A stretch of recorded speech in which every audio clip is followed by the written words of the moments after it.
నమస్తే ఫ్రెండ్స్, నేను మీ Shravani. Welcome back to Shravani's kitchen. ఈరోజు మన ఈ వీడియోలో గోరుచిక్కుడు శనగపప్పు ఇగురుని ఎలా చేయాలో చూపించబోతున్నాను. ఇలా సింపుల్గా ఈ స్టైల్లో చేసిన కూర రుచి నెక్స్ట్ లెవెల్ అండి. చాలా టేస్టీగా చాలా చాలా బాగుంటుంది. అన్నంలోకైనా చపాతీలోకైనా ఈ ఒక్క కూరతోనే కడుపు నిండా తినేయొచ్చు.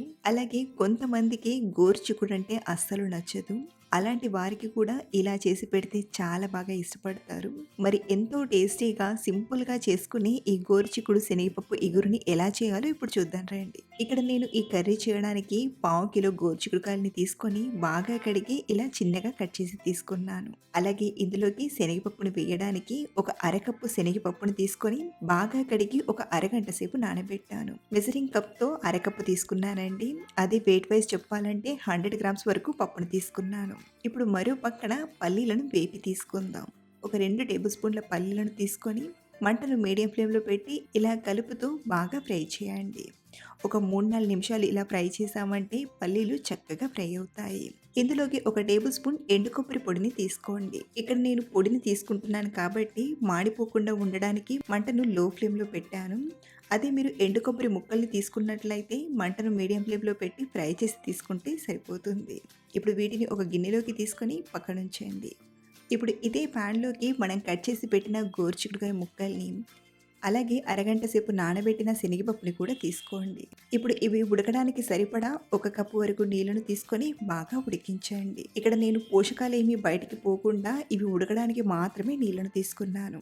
అలా కాకుండా మీరు ఉడికించిన నీళ్ళను వడగడుతున్నట్లయితే ఎక్కువ నీళ్ళను తీసుకొనైనా ఉడికించవచ్చు. ఇందులోనే ఒక 1/2 టీ స్పూన్ పసుపుని, అలాగే 1/2 టీ స్పూన్ ఉప్పుని తీసుకొని ఒకసారి బాగా కలిపి ఉడికించండి.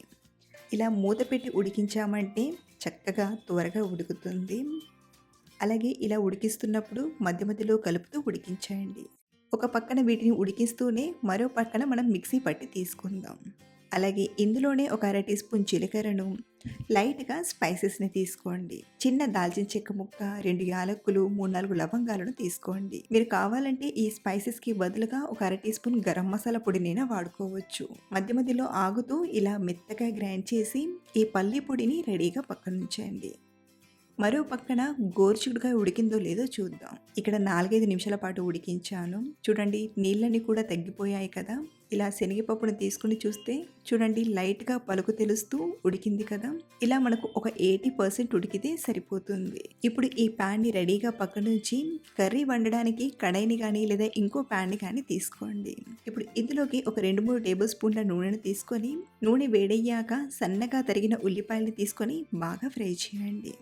ఇవి ఇలా బాగా ఫ్రై అయ్యి బంగారు రంగులోకి వచ్చాక ఇందులోకి ఒక 3-4 పచ్చిమిరపకాయల్ని పొడుగా చీల్చి కట్ చేసి తీసుకోండి.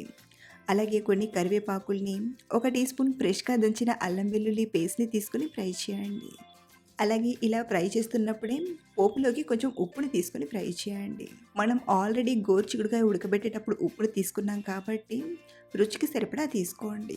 ఇవన్నీ ఇలా చక్కగా ఫ్రై అయ్యాక ఇందులోకి ఒక చిటికెడంత పసుపుని, అలాగే 1.5 టీ స్పూన్ కారం తీసుకొని బాగా కలపండి. ఇలా లో ఫ్లేమ్లో బాగా కలిపాక ఇప్పుడు ఇందులోకి ఉడకబెట్టిన గోరుచిక్కుడుకాయ శనగపప్పుని తీసుకొని బాగా కలపండి. ఇలా ఒకసారి కలిపాక ఇప్పుడు ఇందులోనే మనం గ్రైండ్ చేసి పెట్టిన పల్లి పొడిని కూడా తీసుకొని అన్నిటికీ బాగా పట్టించండి. ఇలా మనం పల్లి పొడిని తీసుకునేటప్పుడు మంటను లో ఫ్లేమ్లో పెట్టి తీసుకోండి. ఇలా కలుపుతూ 1-2 నిమిషాలు ఫ్రై చేశాక ఇప్పుడు ఇందులోకి గ్రేవీకి సరిపడా నీళ్ళను తీసుకోండి. ఇక్కడ నేను 1.5 కప్పు వరకు నీళ్ళను తీసుకున్నాను. మీకు గ్రేవీ కొంచెం పల్చగా ఎక్కువగా ఉండాలంటే 2 కప్పుల వరకైనా తీసుకోవచ్చు. చూడండి, మనకు కన్సిస్టెన్సీ అనేది ఇలా ఉంటే ఇది ఉడికాక కాస్త దగ్గర పడుతుంది. ఇప్పుడు మూత పెట్టి మంటను మీడియం ఫ్లేమ్లో పెట్టి ఒక 4-5 నిమిషాలు ఉడికించండి. ఇలా ఉడికిస్తున్నప్పుడు మధ్య మధ్యలో కలుపుతూ ఉడికించండి.